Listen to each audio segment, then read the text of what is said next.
Let's talk about the victims now. As we've been telling you since Friday, 4 of the people who died are part of the Sikh community. And now community leaders want to know if they were specifically targeted. News 8's multicultural reporter Katira Winfrey has that part of our coverage today.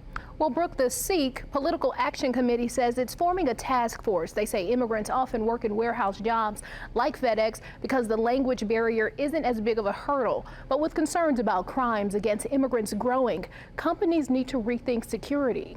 How we can take a lesson from this and make sure this thing should not happen in future. 4 members of the Sikh community died in the FedEx shooting, but the fight, the Sikh Political Action Committee says they have ahead of them are for all 8 people who died, with the hopes of this never happening again. That's why we are working on a task force to figure out how to assess what were the lapses in the securities here and what were the lapses about the FBI and how he could get those automatic assault rifles. Gurinder Singh Khalsa says the FedEx location had a large Sikh population. Immigrants often make up a large percentage of the workforce and are some of the most vulnerable because of how they look.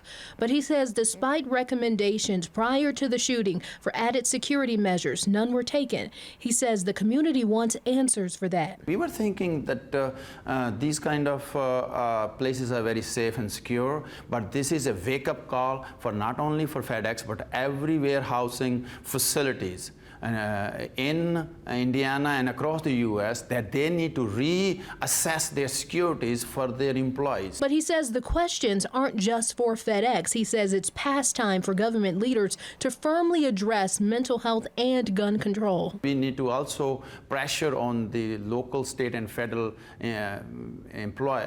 elected officials who need to step up, and they need to work on this.